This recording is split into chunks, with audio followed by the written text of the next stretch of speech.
My name is Emma and I am 28 years old. As a successful wedding photographer, I thought I knew everything about love stories until I discovered the woman wearing my engagement ring wasn't just a friend.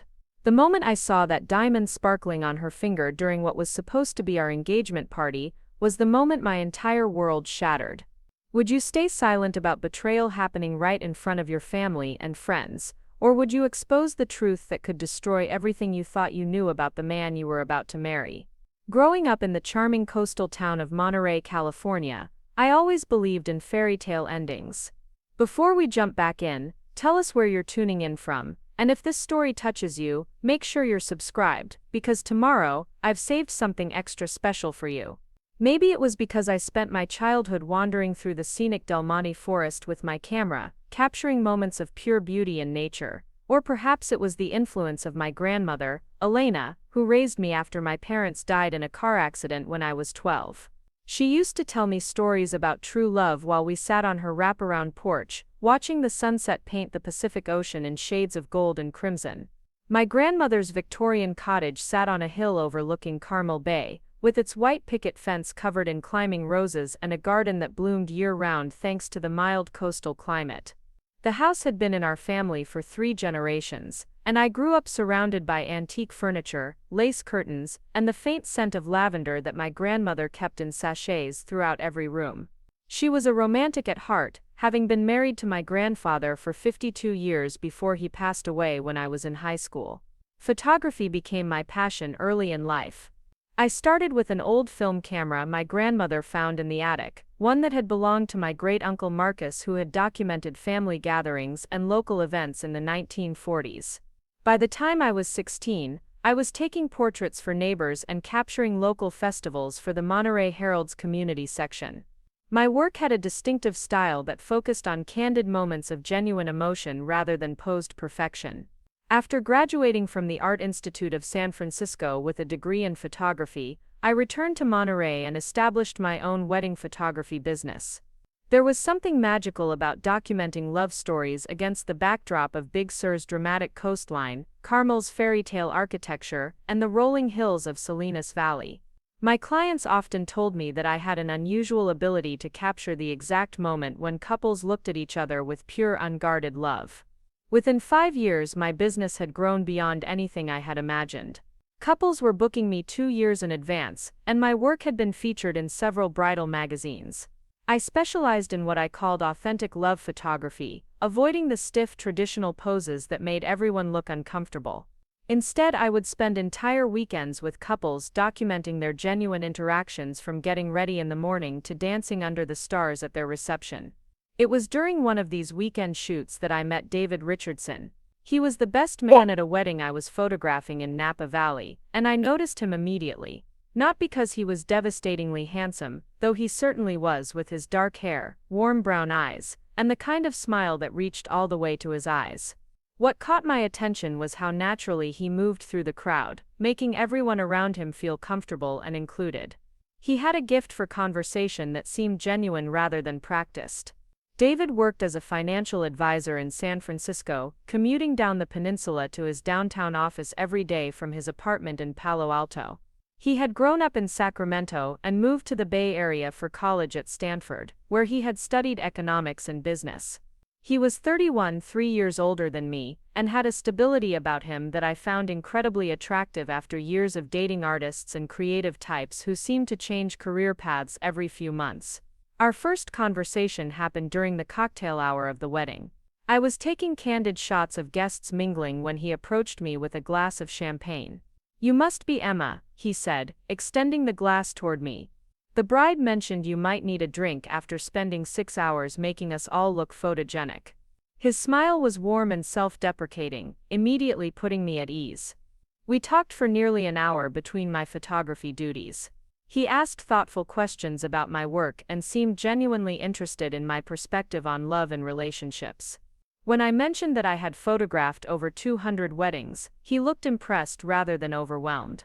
"You must have interesting insights into what makes couples work," he said. "Most people only see the beginning or the end of relationships, but you get to document that perfect moment when everything feels possible." That insight showed me that David understood something fundamental about my work that many people missed. I wasn't just taking pictures, I was documenting hope, commitment, and the brave decision to build a life with another person. He got it in a way that felt rare and precious. We exchanged numbers that evening, and he called me the very next day. Not a text, not a casual message, but an actual phone call where we talked for 2 hours about everything from our favorite books to our dreams for the future. He had a way of listening that made me feel heard, asking follow-up questions that showed he was genuinely paying attention to what I was saying rather than just waiting for his turn to talk. Our first official date was dinner at a small Italian restaurant in Carmel by the sea, followed by a walk along the beach under a full moon. David had done his research, choosing a place that was intimate without being pretentious, and timing our reservations so we could walk on the beach during the most beautiful part of the evening. He was thoughtful in ways that felt effortless rather than calculated. What I loved most about David from the beginning was how he celebrated my independence rather than feeling threatened by it. He encouraged my business ambitions and never once suggested that I should scale back my work or limit my travel for destination weddings. When I had to leave town for a 3-day wedding in Lake Tahoe just 2 weeks into our relationship, he surprised me by having flowers delivered to my hotel with a note that said, "Capture some magic for another lucky couple." As our relationship deepened over the following months, I found myself falling in love not just with David, but with the version of myself I became when I was with him. He had a way of bringing out my confidence and encouraging me to take creative risks in my work. When I mentioned wanting to expand into destination wedding photography internationally, he spent an entire weekend researching photography laws and customs in different countries, presenting me with a detailed folder of information. David's own background was solidly middle-class American. His father was an accountant and his mother was a high school English teacher. They had been married for 35 years and still held hands when they walked together. His younger sister Rebecca was a nurse in Portland who had recently gotten engaged to her longtime boyfriend. When David talked about his family, it was with genuine affection and respect, qualities that made me feel confident about his character. We met each other's families within 6 months of dating. My grandmother Elena adored David immediately, which was significant because she had been politely skeptical of every other man I had brought home. She later told me that she could see how he looked at me, with the same expression of wonder and appreciation that my grandfather had worn when looking at her. "That man sees your light, Mia," she said in her slightly accented English. "And he doesn't want to dim it or own it. He just wants to stand beside it." David's family welcomed me with equal warmth. His parents Robert and Linda treated me like a daughter from our first meeting. His mother and I bonded over our shared love of vintage photography, and she showed me albums of family pictures dating back to the 1920s. His father appreciated my business acumen and often asked for my advice about marketing his accounting practice. Rebecca and I became genuine friends, staying in touch even when David and I were apart. 1 year into our relationship, David surprised me by booking a couples photography session with one of my competitors, a photographer whose work I had always admired.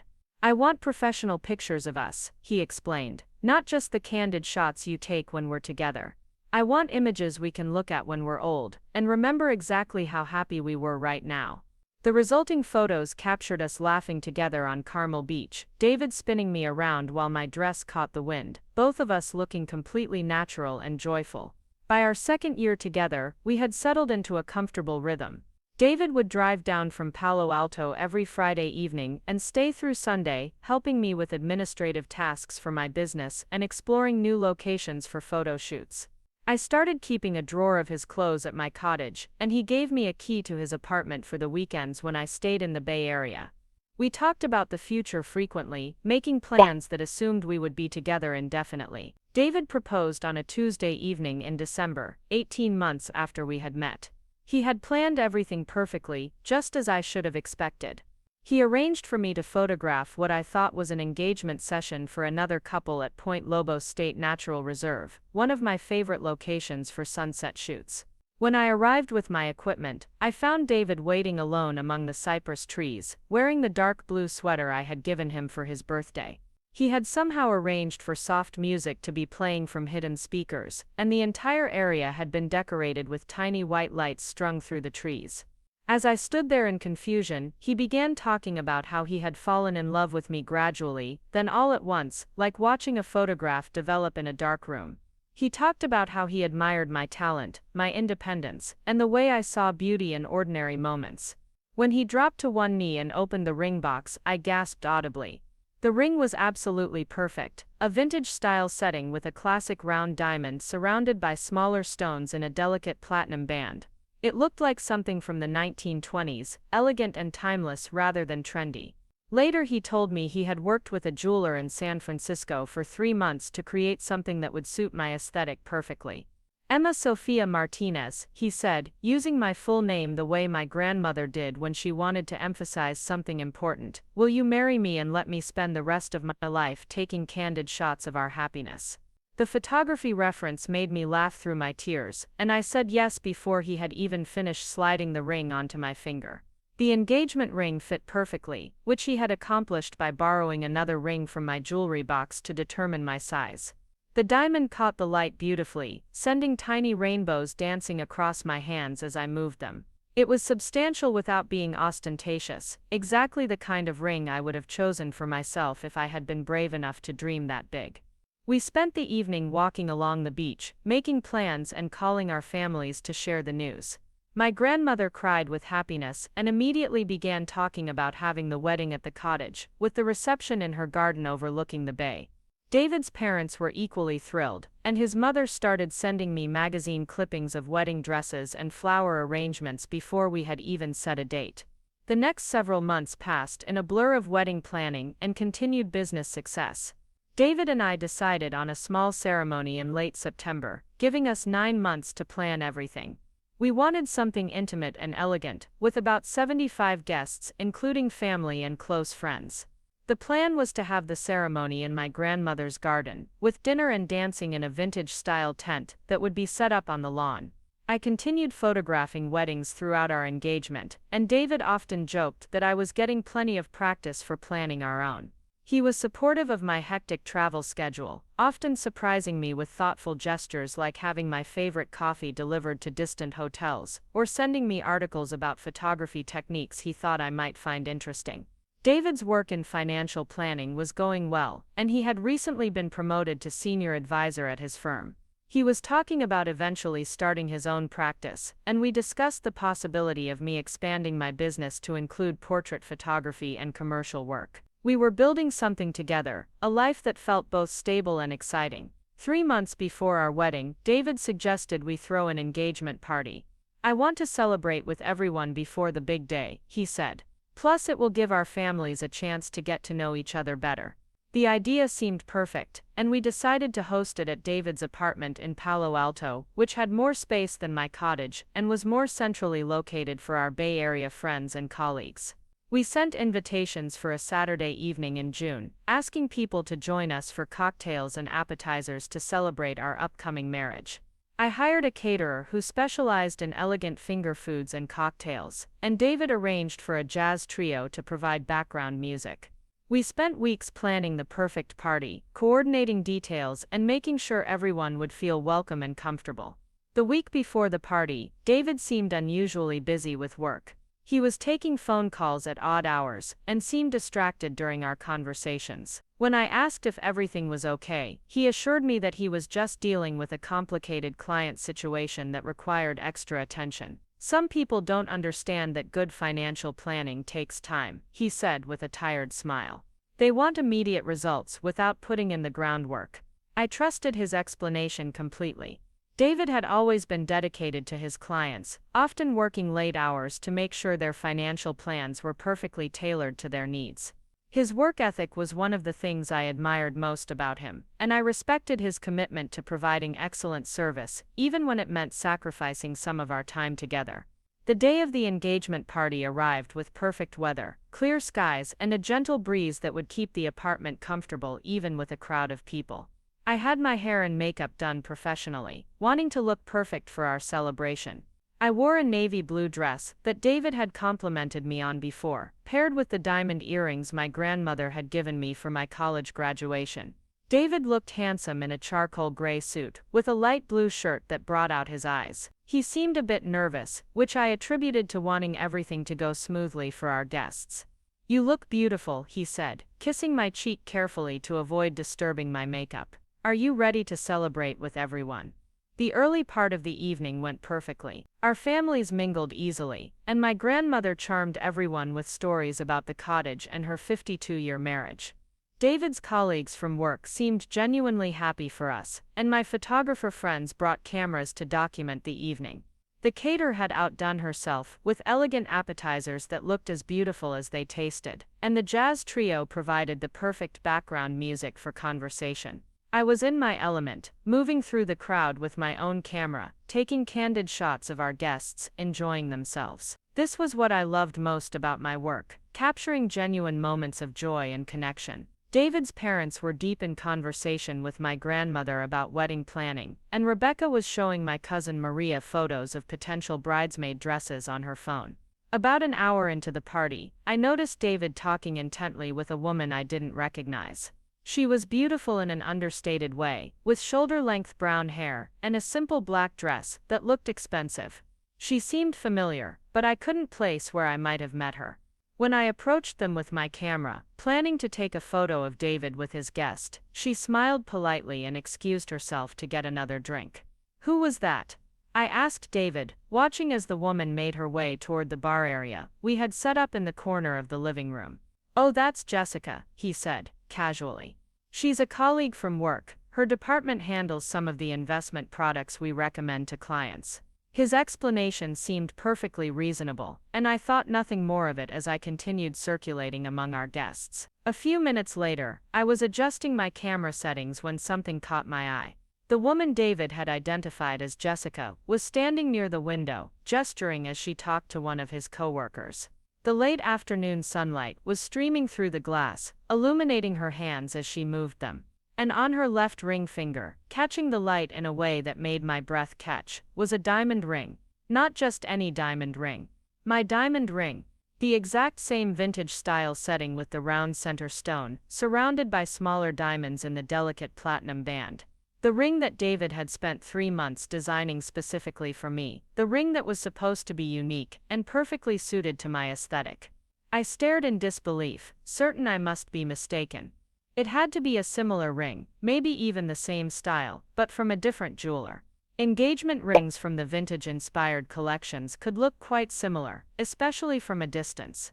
I moved closer, pretending to take photos of the cityscape visible through the window, but actually trying to get a better look at the ring on Jessica's finger. As I got closer, my heart sank. It wasn't just similar to my ring, it was identical. The same proportions, the same setting, the same way the smaller stones caught and reflected light. Even more disturbing, it looked like it fit her finger perfectly, just as mine fit me. This wasn't a coincidence, or a mass-produced style that happened to look similar. This was the same ring design, made for her hands just as mine had been made for mine. I felt dizzy and disoriented, as if the floor had suddenly shifted beneath my feet. My first instinct was to look for David, to find some reasonable explanation for what I was seeing. Maybe Jessica was engaged to someone else, who had coincidentally chosen a very similar ring design. Maybe it was a family heirloom that happened to look like mine. There had to be some logical explanation that didn't involve the man I was planning to marry in 3 months. Preparing and narrating this story took us a lot of time, so if you are enjoying it, subscribe to our channel, it means a lot to us. Now back to the story. But even as I tried to rationalize what I was seeing, a sick feeling was growing in my stomach. I thought about David's unusual behavior over the past week, the mysterious phone calls and distracted conversations. I thought about how he had suggested the engagement party, how he had insisted on having it at his apartment rather than my cottage.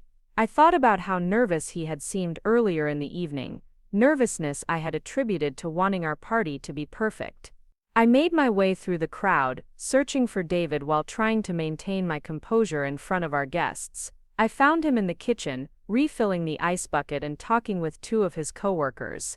He looked up when he saw me approaching, and for just a moment, I saw something flicker across his face. Guilt? Fear? It was there and gone so quickly that I almost thought I had imagined it.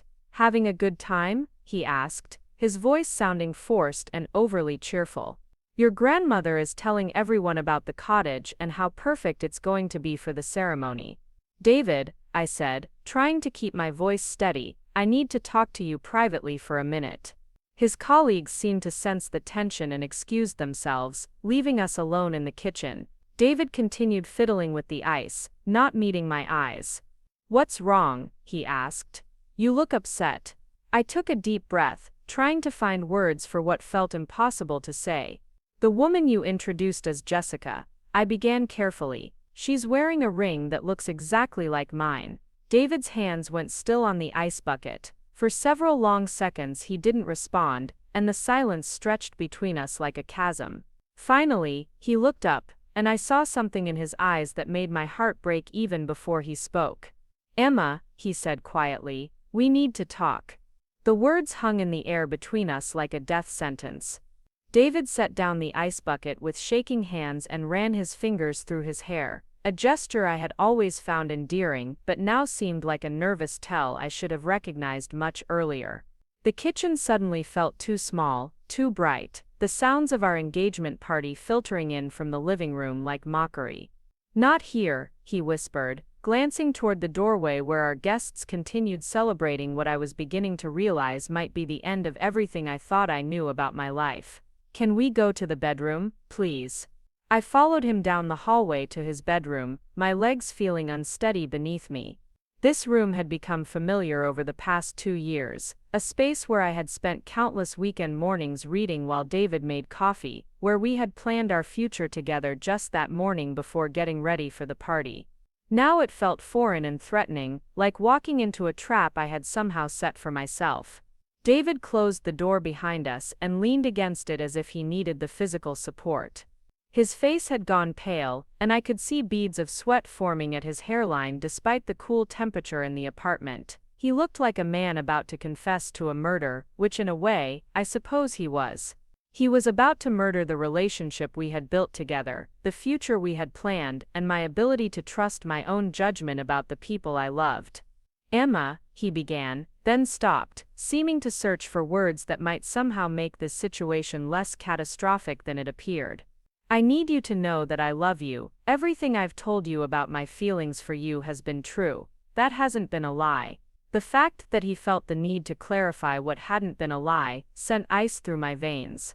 David, what's going on? Why is that woman wearing my engagement ring? He sat down heavily on the edge of the bed, his head in his hands. It's not your ring, he said quietly. It's hers. She's had it for 8 months. The words hit me like a physical blow. I had to grab the doorframe to steady myself as the implications of what he was saying began to sink in. 8 months. That meant Jessica had been wearing that ring since October, 2 months before David had proposed to me.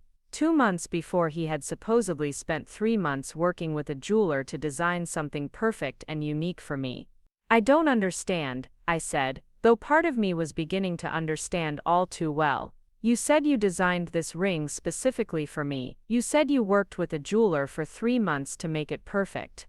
I did design it, David said miserably. But not for you. I designed it for her. We got engaged last September, and then everything got complicated and I couldn't figure out how to tell her about you, and then you and I got so serious so fast, and I just thought maybe I could make it work with both of you until I figured out what to do. The room seemed to tilt sideways. I lowered myself into the chair beside his dresser, afraid my legs might give out entirely.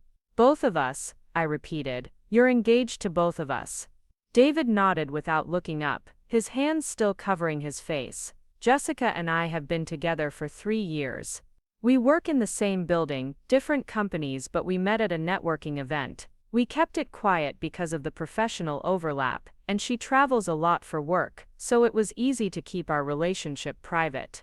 I proposed to her last September, and we were planning a wedding for this winter. I stared at him, trying to process what he was telling me. But you met me in October, at that wedding in Napa. I know, he said. I wasn't supposed to fall in love with you. It just happened. You were so different from anyone I'd ever met, so passionate about your work, so independent and creative. I told myself it was just attraction, that it would fade, but it didn't. It got stronger. So you decided to propose to me too. My voice sounded strange and distant, as if it were coming from someone else. Using the same ring design, I panicked, David admitted. You started talking about wanting a serious relationship, about being ready to settle down, and I realized I was in love with you, but I couldn't break up with Jessica without destroying both our careers. Her company handles major accounts for my firm. If she told people I had cheated on her and broken our engagement, it would ruin my reputation in the industry. I felt like I was listening to a stranger describe someone else's life. This calculating, manipulative person couldn't be the same David who had spent hours talking with me about our future together, who had encouraged my career ambitions and celebrated my successes. So you thought you'd just marry both of us?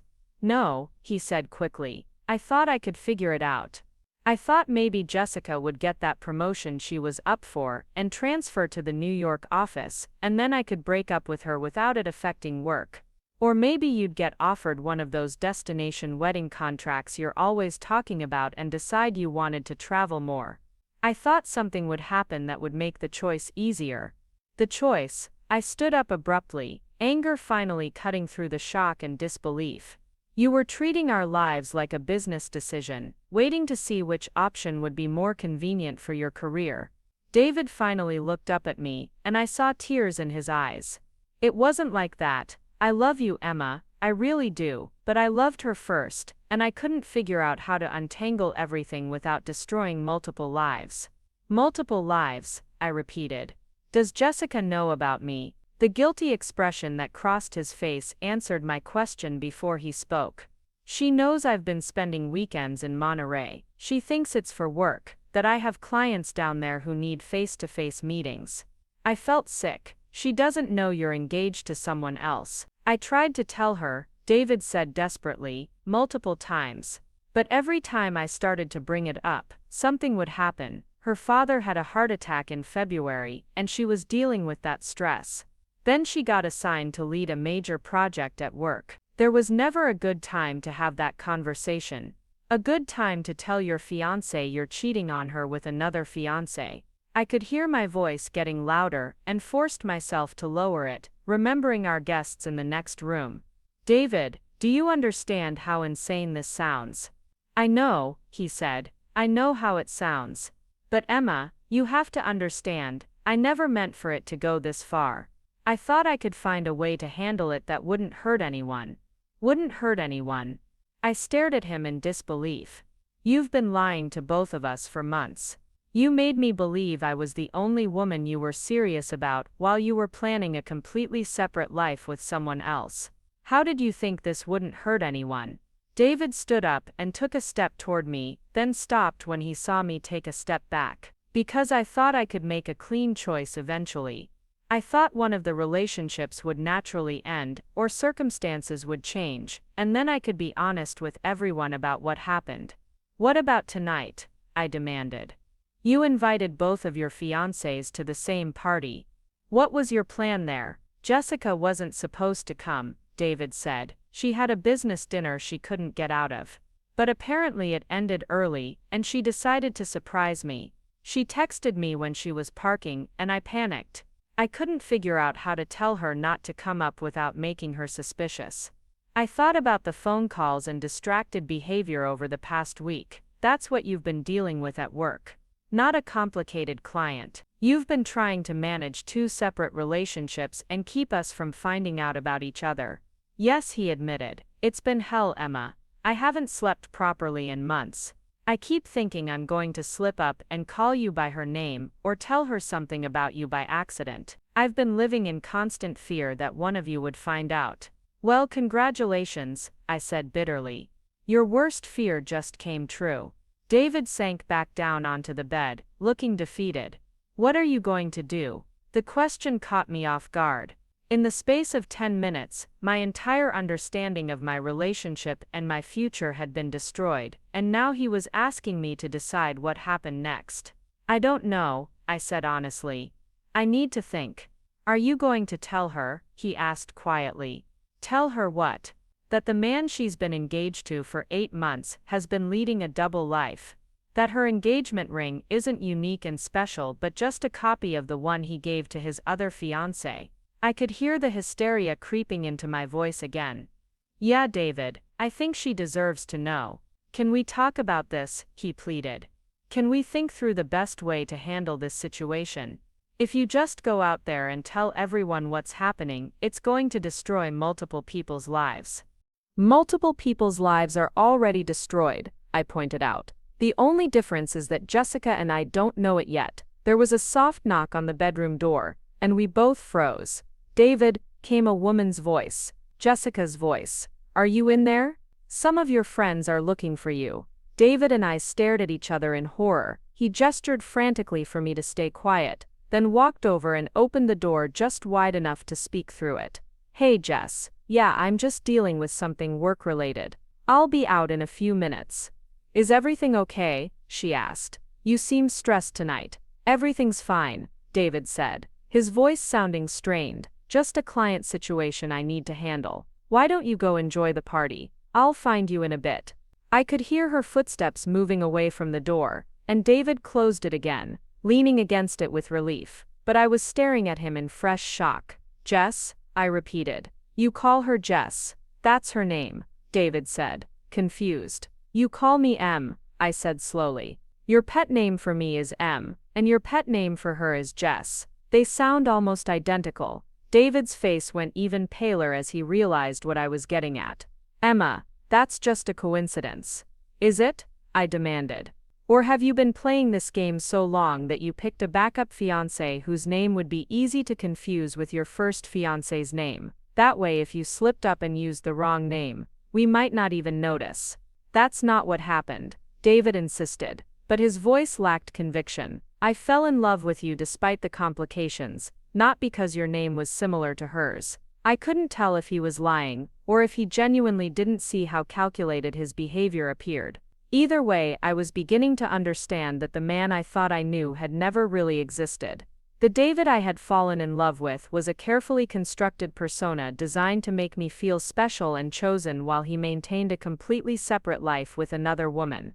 I need to get out of here, I said, moving toward the door. I can't pretend to celebrate our engagement when I just found out it's a lie. Where are you going? David asked, stepping in front of me. Emma, please, we need to figure out how to handle this together. Together, I laughed, a sound that held no humor. David, there is no together anymore. There never really was, apparently. You've been managing two separate relationships like business partnerships, and now that your system has broken down, you want me to help you clean up the mess. I want to fix this, he said desperately. I want to find a way to make this right.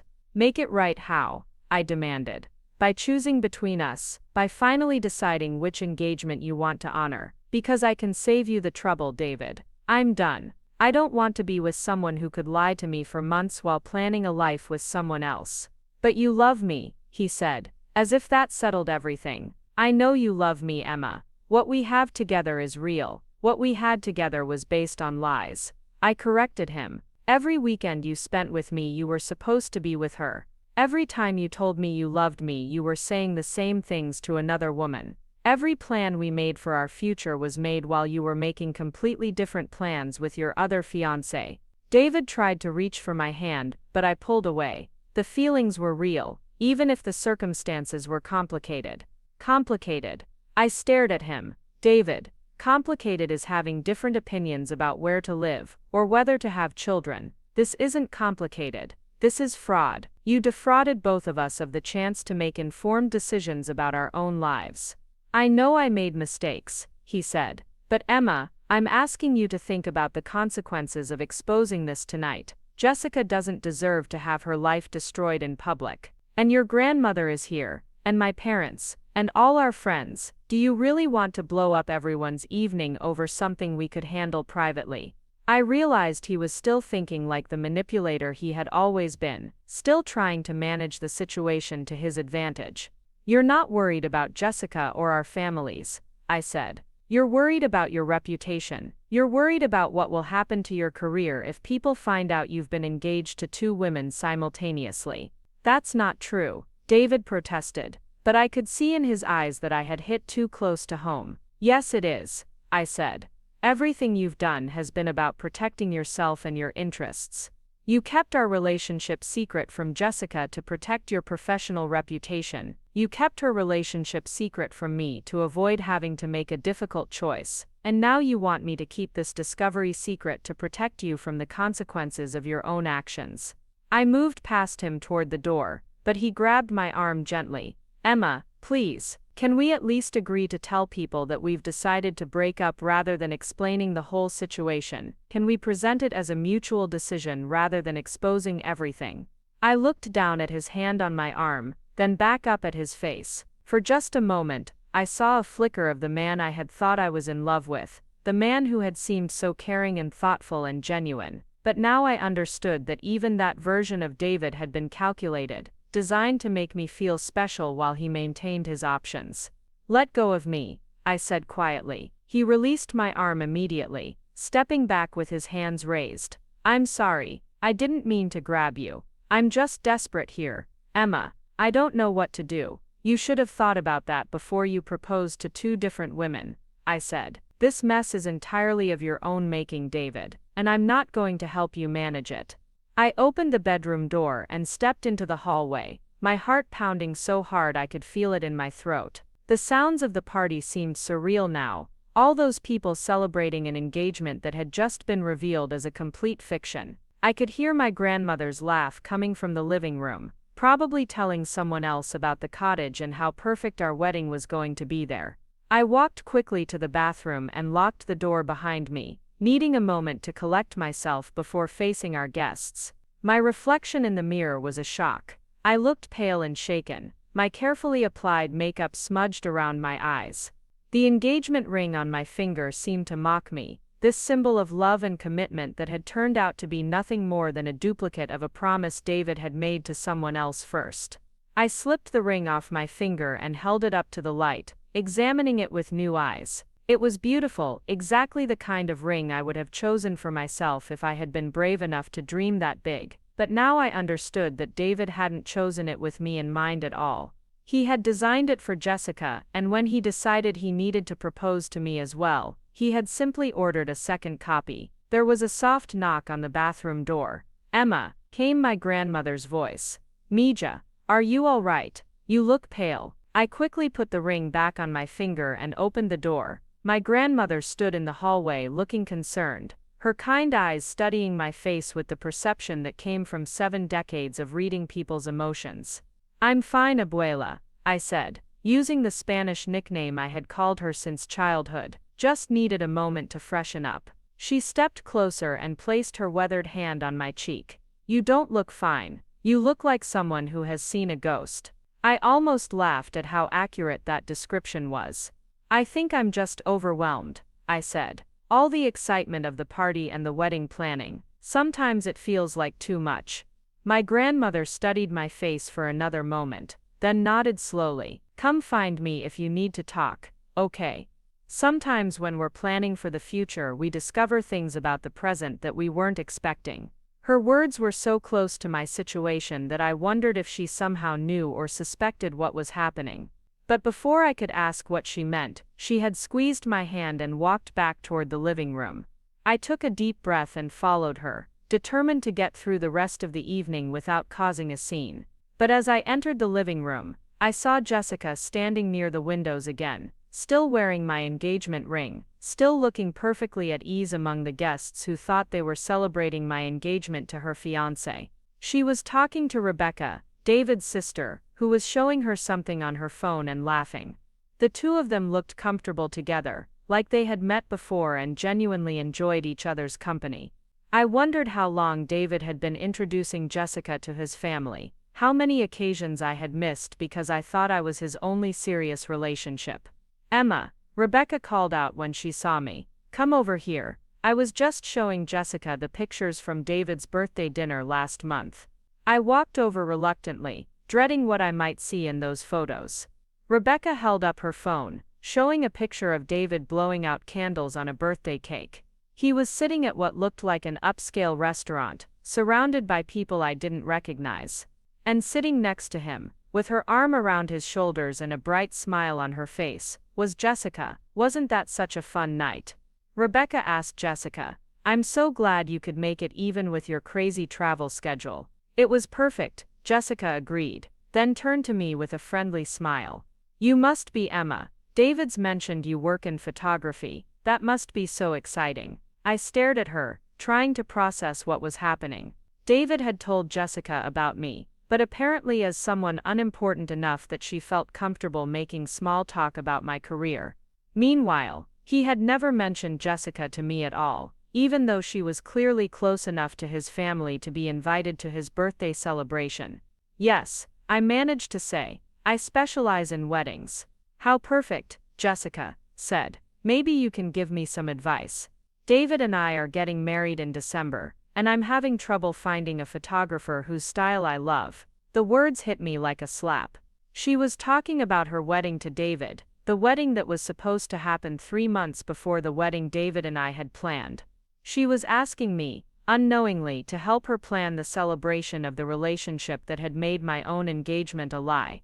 I'm sure you'll find someone wonderful, I said, my voice sounding strained. Jessica must have noticed something off in my tone because she looked at me more closely. Are you feeling all right? You look a little pale. Before I could answer, David appeared at my elbow.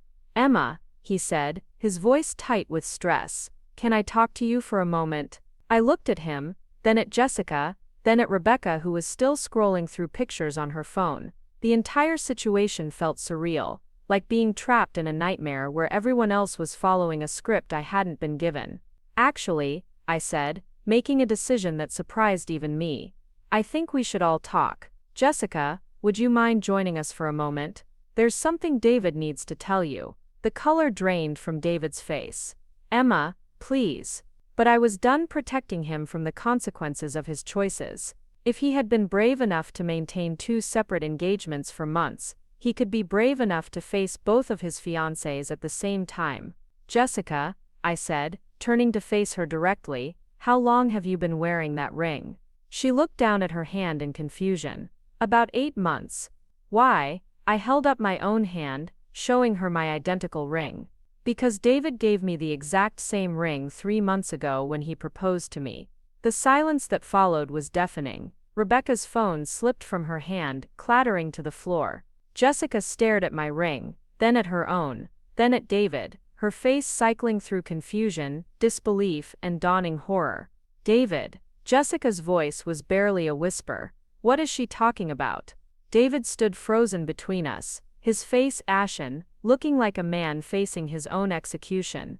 Around us, the party continued. Other guests laughing and talking, completely unaware that the foundation of the celebration had just crumbled completely. David opened his mouth, then closed it again, looking like a fish gasping for air.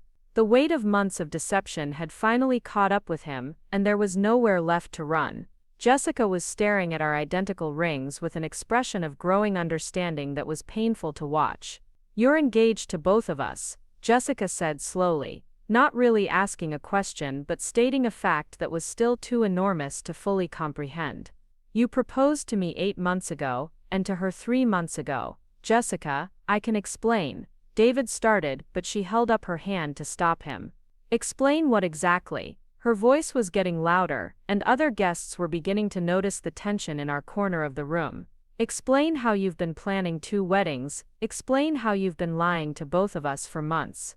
Rebecca was picking her phone up from the floor with shaking hands, her face reflecting the shock we were all feeling. David, what the hell is going on? She demanded. How could you do this? By now, several other guests had gathered around us, drawn by the obvious distress in Jessica's voice. My grandmother appeared at my side, taking in the situation with sharp eyes that missed nothing. David's parents were pushing through the crowd, looking confused and concerned. Can everyone please just calm down?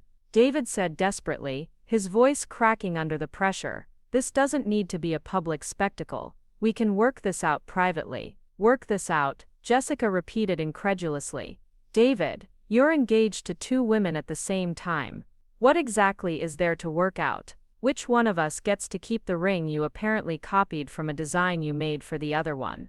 The room had gone quiet except for the jazz trio still playing in the corner, their cheerful music now seeming grotesquely inappropriate for the drama unfolding. I could see David's colleagues from work whispering to each other, putting together the pieces of why both his friend from work and his fiancée were wearing identical engagement rings. "You told me she was just a colleague," Jessica continued, her voice rising.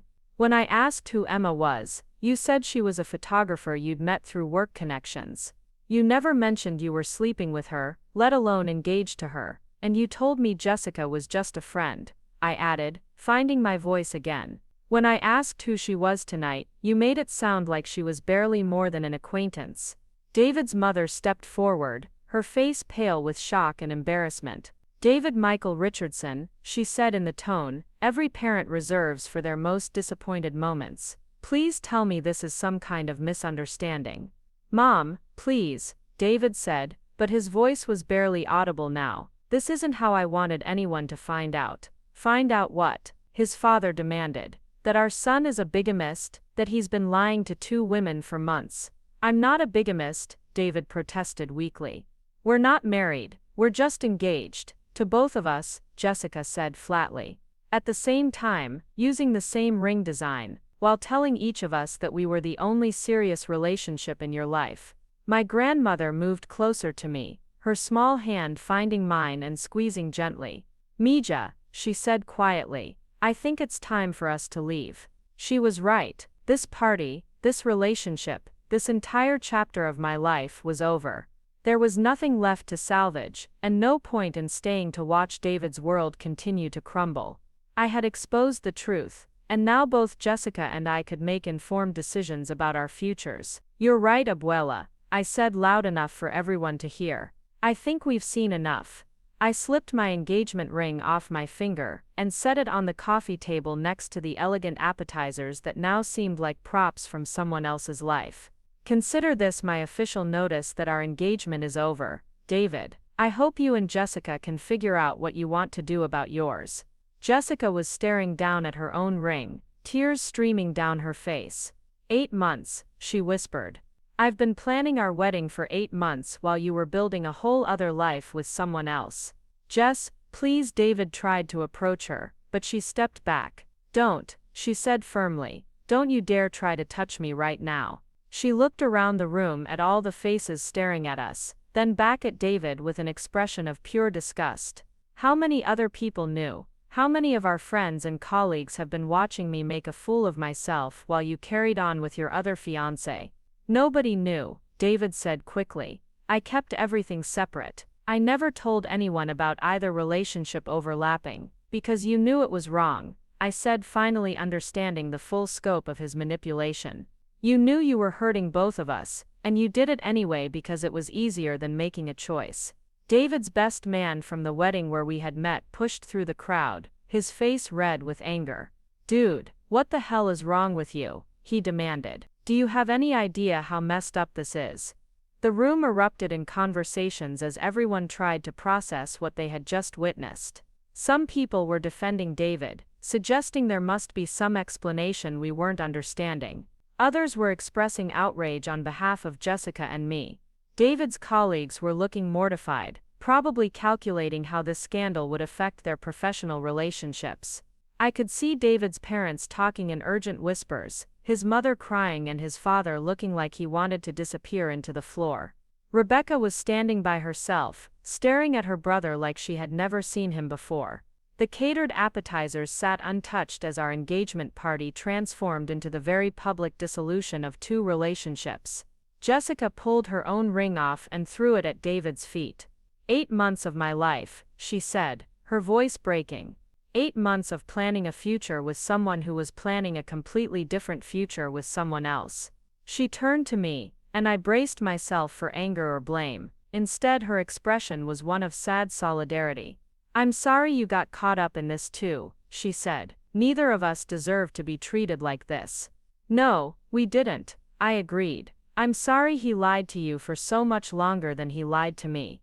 David was still standing between us, looking shell-shocked by how quickly his carefully managed double life had collapsed.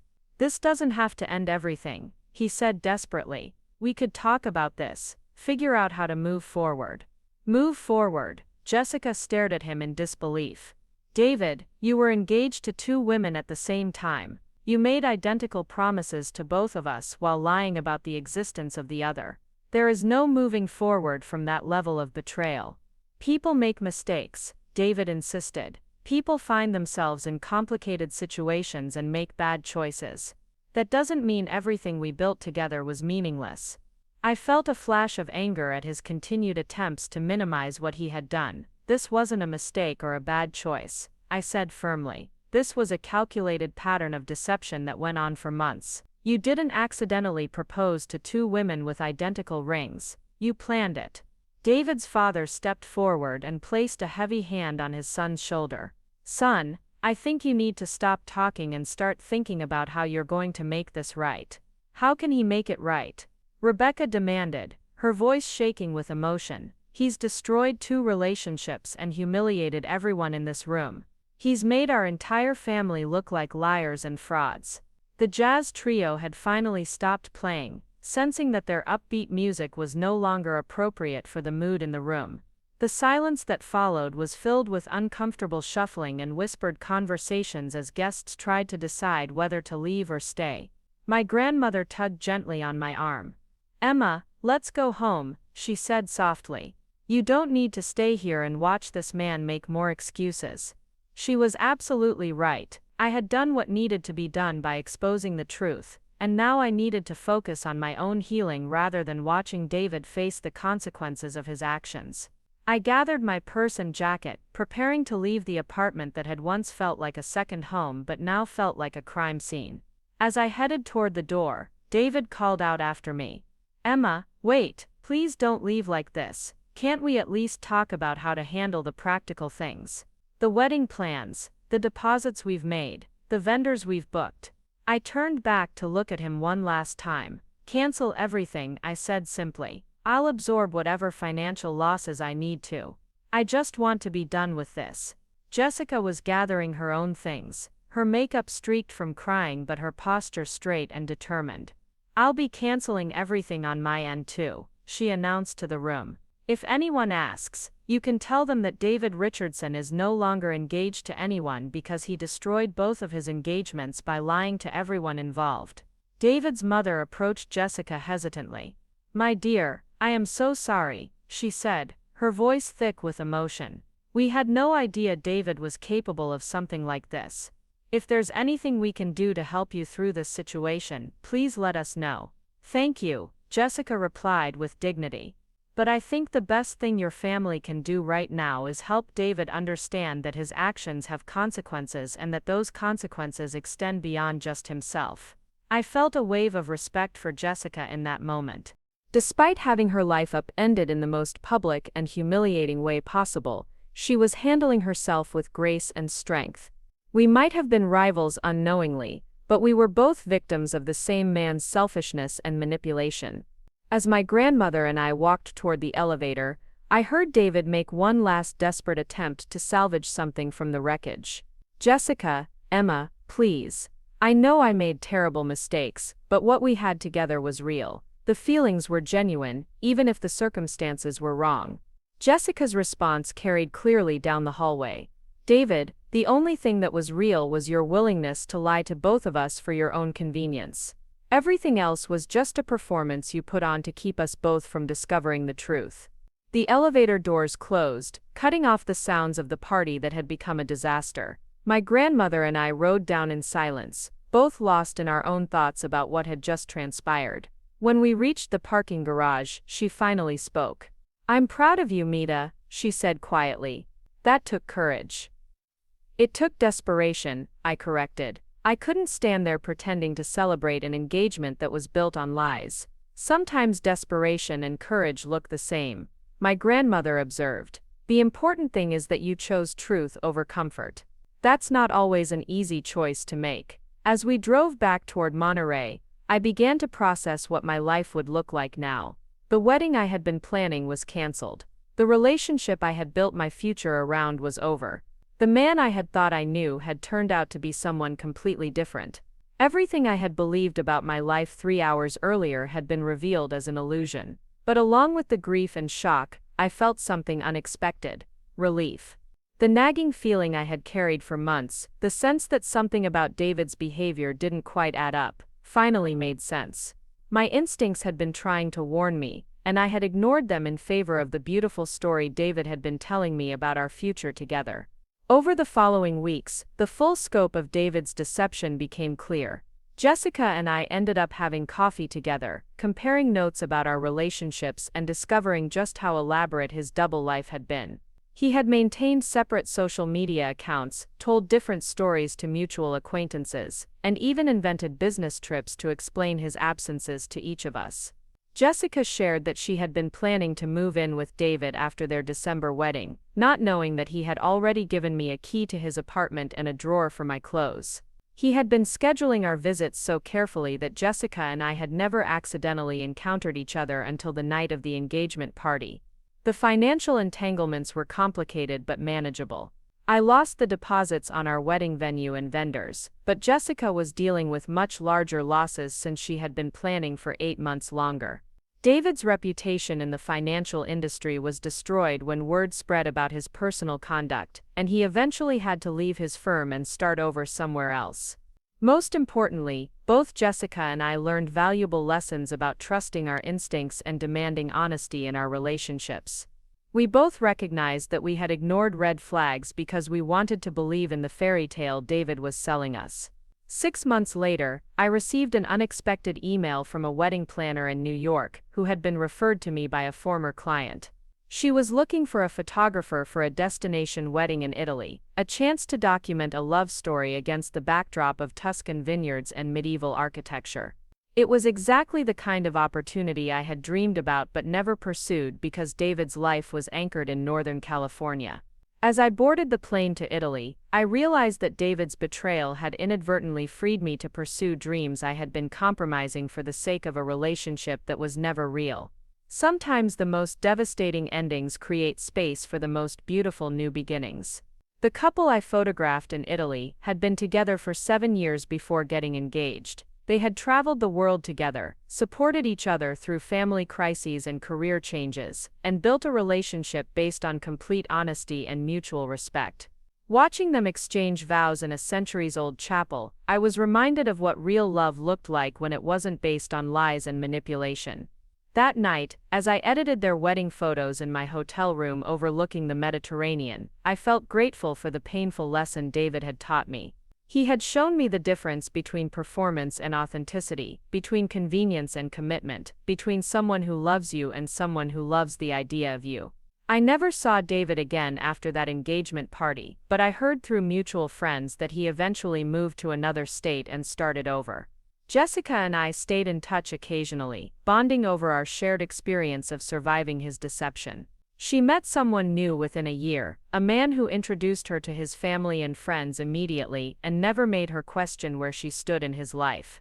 As for me, I learned to trust my instincts and to value honesty above all else in my relationships. The next time someone asks me to compromise my principles or ignore my gut feelings for the sake of love, I'll remember the woman in the engagement ring and choose truth instead. 2 years later, I stood in the gardens of a chateau in Provence, adjusting my camera settings as golden hour light filtered through ancient olive trees. The bride and groom before me were celebrating their 10th wedding anniversary with a vow renewal ceremony, surrounded by their children and closest friends. After a decade of marriage, they still looked at each other with the same wonder I had once thought I saw in David's eyes, except this time I knew it was genuine. Marcus, my business partner and the man I had been dating for 8 months, handed me a fresh battery pack for my camera. "The light is perfect," he said quietly, careful not to interrupt the ceremony. "This is going to be stunning." I smiled at him, grateful for his presence not just as a colleague but as someone who had taught me what honest partnership looked like. Marcus was a videographer I had met at a wedding expo in San Francisco, and we had started collaborating on destination weddings before our professional relationship evolved into something personal. Unlike David, Marcus had been transparent about everything from our first coffee meeting, sharing stories about his previous relationships, his family dynamics, and his long-term goals without any hidden agendas. The officiant was speaking about the courage it takes to choose the same person every day for a lifetime, to build something lasting through both joy and adversity. As I captured the couple's faces during these words, I thought about how differently I understood love now compared to when I had been planning my own wedding with David. Real love, I had learned, wasn't about grand gestures or perfect moments. It was about consistent honesty, even when the truth was uncomfortable. It was about showing up as your authentic self rather than performing a version of yourself designed to please someone else. It was about choosing transparency over convenience, even when transparency was messier and more complicated. After the ceremony, as guests gathered for dinner on the chateau's terrace, I found myself in conversation with the bride's sister Claire, who had been married for 15 years. She was asking about my work and my travels, and somehow the conversation turned to past relationships and lessons learned. I was engaged to someone once who turned out to be engaged to someone else at the same time. I found myself sharing, surprised by how easily I could talk about it now without the sharp pain that had once accompanied the memory. Claire's eyes widened. "That's terrible. How did you find out?" "At our engagement party," I said. "I saw the other woman wearing an identical ring to mine and realized what was happening." "What did you do?" Claire asked. Clearly invested in the story, I told her the truth right there in front of everyone, I replied. It destroyed the party, but it also freed both of us from a relationship built on lies. Claire nodded approvingly. That took incredible strength. It would have been easier to stay quiet and deal with it privately. Maybe easier in the moment, I agreed. But living with that knowledge while pretending everything was normal would have been impossible. Sometimes the harder choice in the moment is the one that leads to genuine healing. As the evening progressed, I found myself reflecting on how much my perspective on relationships had changed. With David, I had been so focused on the future we were supposedly building together that I had ignored the inconsistencies in our present. I had been so invested in the story he was telling me about our love that I had dismissed my own instincts when they tried to warn me something was wrong. With Marcus, everything was different. He answered his phone in front of me, introduced me to his friends and family immediately, and included me in his long-term planning, without making me feel like I was being fitted into a predetermined script. When he traveled for work, he sent me pictures and updates throughout the day. When I had questions about our relationship or concerns about our future, he addressed them directly instead of deflecting or making me feel like I was being unreasonable. The difference wasn't just in how Marcus treated me, it was in how I approached the relationship. I had learned to voice my concerns instead of suppressing them for the sake of keeping peace. I asked direct questions about things that seemed unclear rather than making assumptions. I trusted my instincts when something felt off instead of talking myself out of my own perceptions. 6 months earlier, Marcus had suggested we move in together, and instead of getting swept up in romantic excitement, I had asked for time to think about it. We had spent several long conversations discussing our expectations, our communication styles, and our individual goals. It wasn't the most romantic approach to relationship progression, but it was honest and thorough in a way that made me feel secure rather than anxious. The next morning, as Marcus and I packed our equipment after capturing the final breakfast shots, he brought up something that had been on both our minds. "Emma, I've been thinking about that conversation you had with Claire last night." I looked up from organizing my camera lenses. "What about it?" "You've never told me the whole story about your previous engagement," he said carefully. "I know it ended badly, and I know it involved deception, but I realize I don't know the details. I don't want to push you to share something you're not ready to talk about, but I also don't want you to feel like you have to hide parts of your past from me." This was exactly the kind of direct, honest communication that made Marcus different from David. Instead of pretending he wasn't curious or trying to piece together information from fragments, he was simply asking me to share what I was comfortable sharing, while making it clear that my privacy was also respected. "You're right," I said, sitting down on the stone wall overlooking the vineyard. "I should tell you the whole story." Over the next hour, I shared everything with Marcus. David's double life, the identical engagement rings, the confrontation at the party, the aftermath of discovering how elaborate his deception had been. Marcus listened without interrupting, occasionally asking clarifying questions, but mostly just witnessing my story with the kind of attention that made me feel heard rather than judged. When I finished, Marcus was quiet for a moment before responding. "Thank you for trusting me with that," he said finally. That explains a lot about why you ask such direct questions and why you sometimes seem surprised when I answer them straightforwardly. Does it bother you, I asked, that I'm probably more skeptical than most people about relationships? Marcus shook his head. It makes me respect you more. You learned from a terrible experience and used that knowledge to become more discerning rather than more bitter. That takes wisdom and strength. His response was so different from what I had expected that I felt tears welling up in my eyes. David had always made me feel like my questions and concerns were signs of insecurity or distrust. Marcus understood them as signs of self-protection and growth. There's something else, Marcus continued, reaching into his camera bag. I was planning to wait until we got back to California, but this conversation makes me think now might be the right time. He pulled out a small velvet box, and my heart started racing. But instead of dropping to one knee or launching into a romantic speech, he simply held the box and looked at me seriously. Emma, I want to spend my life with you, he said. I want to build a business together, travel the world together, and create something lasting and honest and real. But I also know that proposing to you requires a different kind of conversation than it might with someone else, given what you've been through. He opened the box to reveal a ring that was nothing like the one David had given me. It was unique and modern, with an unusual setting that looked like it had been designed specifically for my hands. Most importantly, it looked like something Marcus would choose, not something calculated to appeal to my supposed preferences. I want you to know that this ring was designed only for you. Marcus continued, I worked with a jeweler for 6 months, and only one copy exists. I want you to know that you're the only woman I'm proposing to, the only woman I'm planning a future with, and the only woman who has this ring or any version of it. The specificity of his reassurances showed me that he truly understood what David's betrayal had taken from me. It wasn't just the relationship or the future I had planned, it was my ability to trust that I was special and chosen rather than convenient and available. I also want you to know, Marcus added, that if you say yes, we can have the longest engagement you want. We can plan our wedding completely transparently, with both our families involved from the beginning. We can do everything out in the open, so you never have to wonder if there are secrets or other plans I'm keeping from you. I looked at the ring, then at Marcus, then at the French countryside around us. Everything about this moment felt different from David's proposal.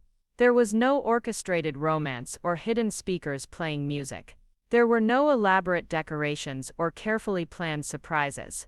There was just Marcus being completely honest about what he wanted and what he was offering, giving me all the information I needed to make my own informed decision. Yes, I said, not because I was swept away by romance, but because I trusted Marcus completely and wanted to build a life with someone who valued honesty as much as I did. As he slipped the ring onto my finger, I realized that David's betrayal had ultimately led me to something much better than what I had lost. I had learned to recognize authentic love, to trust my instincts, and to insist on relationships built on truth rather than convenience. The ring fit perfectly, but more importantly, the relationship it represented fit perfectly too. Marcus and I were partners in every sense of the word, building something together, rather than trying to fit ourselves into each other's predetermined plans. 6 months later, we were married in my grandmother's garden in Monterey, with both our families and all our friends present from the beginning of our engagement. There were no surprises, no hidden guests, and no secrets. Jessica came to the wedding, having become a genuine friend over the years, and she brought her new fiancé, a man who had proposed to her at a family gathering surrounded by everyone they loved. As I danced with Marcus under the same stars where I had once planned to dance with David, I felt grateful for the painful lesson that had taught me the difference between performance and authenticity. Sometimes the worst betrayals lead us to the truest love, and sometimes the most devastating endings create space for the most beautiful new beginnings. Looking back now, I understand that David's deception was never really about me or Jessica. It was about his own inability to make difficult choices and face uncomfortable truths. We were both victims of his cowardice, but we had also both found the strength to choose ourselves over the illusion of love he was offering. The engagement ring I wear now represents everything the first one didn't: honesty, intentionality, and a love that doesn't require lies to sustain itself. And every day, I choose to stay with the man who chose to be completely truthful with me from the very beginning, even when the truth was more complicated than a simple love story. Up next, you've got 2 more standout stories right on your screen. If this one hit the mark, you won't want to pass these up. Just click and check them out.